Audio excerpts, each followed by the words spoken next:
Mbappe, Thuram, Mbappe!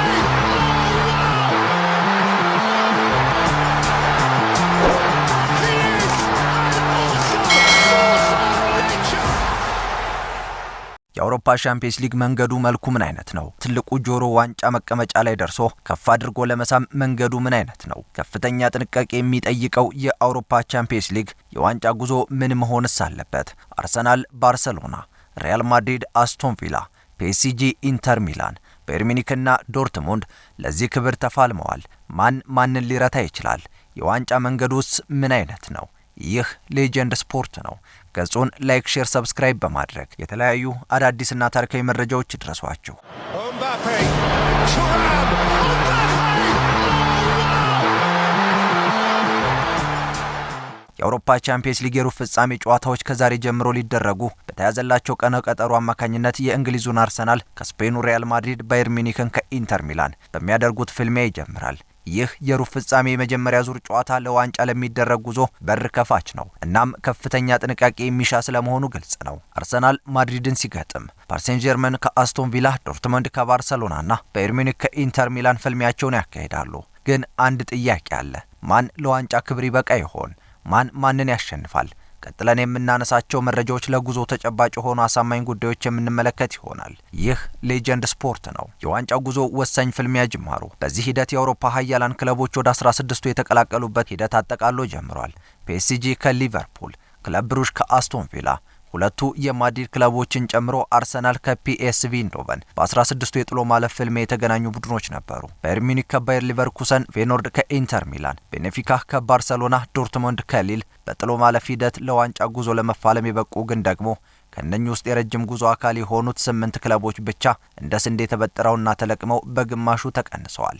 እነኚህ ደግሞ ወደ 4 ዝቅ ሊሉ ከዛም ወደ 2 በመጨረሻም ወይ ዋንጫ ሊስሙ አለበለዛም ደግሞ ዋንጫ ሲሳም ለማየት የሁለቱ ክለቦች ፍልሚያ ግድ ሆኗል። የዚያ ፍልሚያ አካል የሆነው ሰላማዊ ጦርነት ዛሬ ይጀመራል። በጥሎ ማለፍ ጨዋታው ድል የቀናቸው 8 ክለቦች አርሰናል ከሪያል ማድሪድ፣ ባየር ሚኒክ ከኢንተር ሚላን፣ ዶርትመንድ ከባርሰሎና፣ አስቶን ቪላ ከክለብ ብሩዥ የዛሬና የነገ መርሃ ግብሮች ናቸው።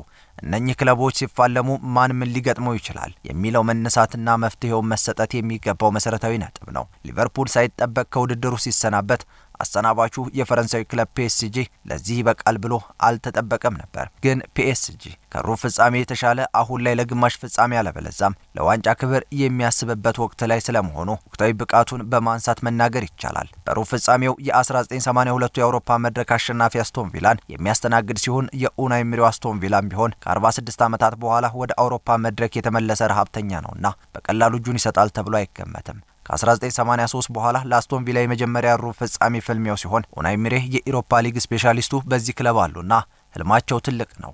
ሌላኛው የእንግሊዝ ተወካይ አርሰናል የሆላንዱን ክለብ ፒኤስቪ ኢንዶቨንን በቀላሉ አሸንፎ ለዚህ ክብር ቢበቃም መንገዱ ቀላል እንደማይሆንለት ግልጽ ነው። Mbappe, Thuram,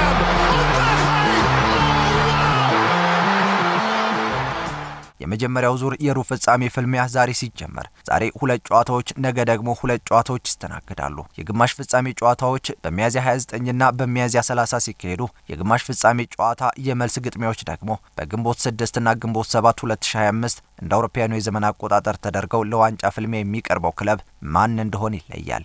በፍጻሜው ስለ ኤል ክላሲኮ ማሰብ ይቻል ይሆን? የቢቢሲ ስፖርት ጸሐፊው ማክናውቲ በዚህ ጉዳይ ላይ አጭር መልስ ሲሰጥ አዎ ይላል። ለዚህ በርካታ ማሳያዎችን በማንሳት የእግር ኳስ ወዳዶች ይህንን ጨዋታ ይናፍቃሉ፣ በጉጉትም ይጠብቁታል። በላሊጋው እንደሚደረገው ፍልሚያ ሳይሆን የቻምፒየንስ ሊግ ፍልሚያ የተለየ ቀለም ይዞ ነው የሚመጣው። ጀርመናዊ ሰው ሃንሲ ፍሊክ የፈጠሩት አብዮት ከካርሎ አንቸሎቲ፣ ራፊኒያ ከቪኒ ጁኒየር ወዲህ ደግሞ ላሚን ያማልና ክሊያን ምባፔ እንዲያው በደፈናው የሚቀመጥ የሚናፈቅ የሚሰነፍጥ አጓጊ ጨዋታ። ይህ እንዴት ሊሆን ይችላል? ማስረጃዎችን በማንሳት ነጥቦችን ለመመልከት እንሞክራለን። ይህ እውን የሚሆነው ሪያል ማድሪድ አርሰናልን ዛሬ ጀምሮ ከተጫነው እንዲሁም ባርሰሎና ዶርትሙንድን ካሸነፈ ኤል ክላሲኮ ከላሊጋው ውጪ ይስተናገዳል። ይሄ ሌላ ድምቀት፣ ሌላ የእግር ኳስ ገጸ በረከት። ግን በእግር ኳስ ምን እንደሚፈጠር መናገር አይቻልም። ባርሰሎና በጀርመኑ ቡድን ዶርትሙንድ ተሸንፎ በጠዋት ሊወጣበት የሚችልበት እድል ሊኖር ይችላል።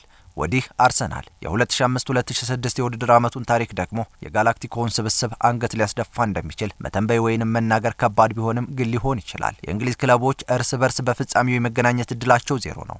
ለምን ቢባል ከሩብ ፍጻሜው ጀምሮ የሚደረጉ መርሃ ግብሮች አንዱ ከአንዱ የሚገጥምበት እንጂ አንዱ በሌላኛው ጎን ድልድል የሚገኝበት እድል የለም። በመሆኑም የእንግሊዝ ክለቦች አርሰናልና አስቶን ቪላ እርስ በርስ አይገናኙም። ኦፕታ ግምቱን ሲያስቀምጥ እንዲህ ይላል። ሪያል ማድሪድ በአውሮፓ መድረክ ያለው ከፍተኛ ስም፣ ግዝፈትና ያሉት ተጫዋቾች ጥራት አሁን ባለበት የምድብ አካሄድ የፍጻሜ ተፋላሚ የሚሆንበት እድል አለ። ባርሰሎናም ቢሆን ተመሳሳይ። ሁለቱ ቡድኖች ሪያል ማድሪድና ባርሰሎና በሀገር ውስጥ ሊግ አንገት ለአንገት ተናንቀው ቀጥለዋል። ባሳለፍነው ሳምንትም በነበረው የላሊጋ መርሃ ግብር ባርሰሎና ከሪያል ቤቲስ አቻ ሲወጣ ሪያል ማድሪድ ደግሞ ተሸንፎ የአውሮፓ ሻምፒየንስ ሊግ ጨዋታውን የሚያካሂድ ይሆናል። በዚህ መካከል ግን ከኤል ክላሲኮ አስቀድሞ በኤሚሬትስና በኑ ካምፕ የሚደረጉ ጨዋታዎች ተመልካቾች ለሚናፍቋቸው በጉጉት ለሚጠብቁትም የኤል ክላሲኮ ፍልሚያ መሰረት የሚጥል ስለመሆናቸው የቢቢሲው ማክናውቲ በሀተታው ያስቀምጣል።